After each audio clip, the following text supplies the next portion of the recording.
Moi, je vais vous emmener. Blois est vraiment une cité pleine de surprises. Et dans les surprises de ces dernières années, il en est une que les Blésois plébiscitent largement, c'est l'épicerie de Thomas. On est à l'ombre du château, c'était en juin 2013. Thomas Grappi s'est lancé dans cette aventure d'un groupement d'achats, dégoûté qu'il a été comme tant d'autres par la malbouffe, par la fracture alimentaire qui sépare le public précaire du public aisé. Et lui, il fait pour tout le monde du bon, du bio, du local, et c'est bien.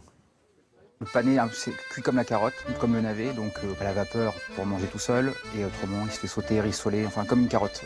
Une épicerie jardin au pied du château de Blois.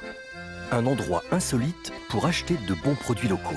Je trouve que c'est une petite oasis dans la ville, quoi. On trouve tout, c'est bon, c'est pas cher. C'est adorable ce lieu. C'est justement ce que j'aime.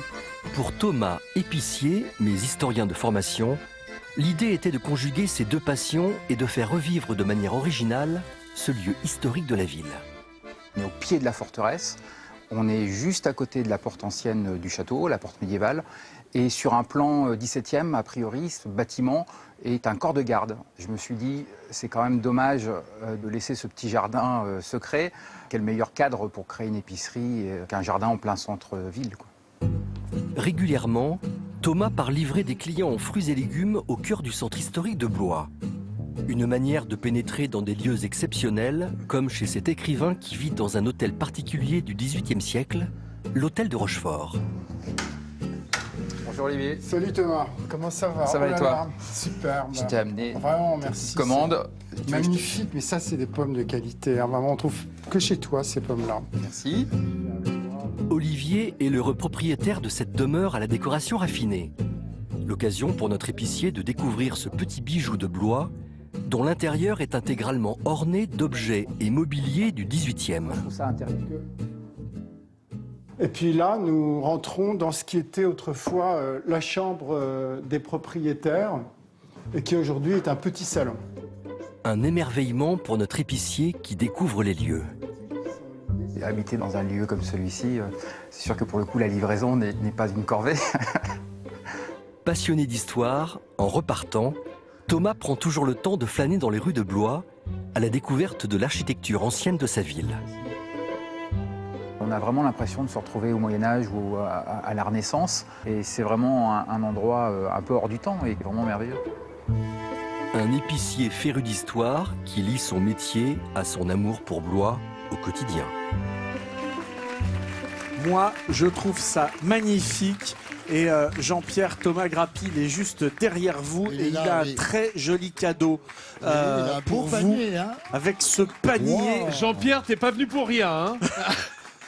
Allez, beaux légumes. Voilà, Regarde le regard émerveillé de Jean-Pierre devant des carottes. C'est ça qui est magnifique, quoi. Ça ne se départit pas de cet émerveillement permanent. Du producteur Elle est bonne, au cette consommateur. Oh bah, il attaque tout de suite. C'est bon? Magnifique. Jean-Pierre, c'est très Voilà. gentil de partager, en tout cas. On est ravis. Oh, mais écoute, il y en aura assez pour tout le monde. C'est un truc qui a fait ses preuves en plus, la pomme. Hein, je veux dire. C'est Noël, là, Ouais, pour Mais oui, c'est vrai qu'il y a- la pomme, c'est un truc qui a fait il y a ses longtemps preuves. que la hein, pomme a ouais. fait ses preuves. Oh, des topis. Oh, des topinambours. C'est bon, Des ça, c'est bon le carottes. topi.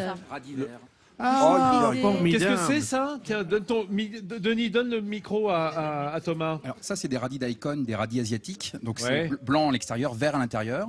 Mais il y a aussi des betteraves jaunes, hein, D'accord. Rémi Giraud. Elles sont bonnes. Euh, les pommes.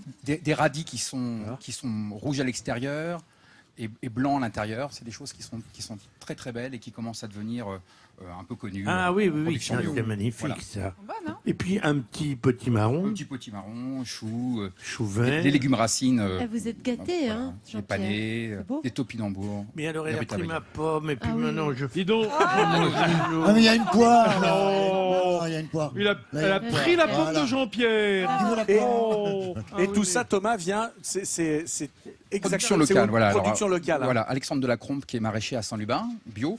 Et puis les fruits de la ferme de Fleury, Peggy Bizarre, qui est en conversion bio. Voilà. Magnifique, regardez mon frère. Jean-Pierre, En plus, si une si- écharpe qui fait briller les D'accord, pommes. mais je sers de torchon, c'est... Ils vendent pas les écharpes, c'est Thomas, ravi. hein, malheureusement. Jean-Pierre, si tu restes après l'émission, on garde le chef aussi, on se fera déjeuner avec ce qu'il y a dans le panier. Très hein, bien. quand on aura un moment tout à l'heure.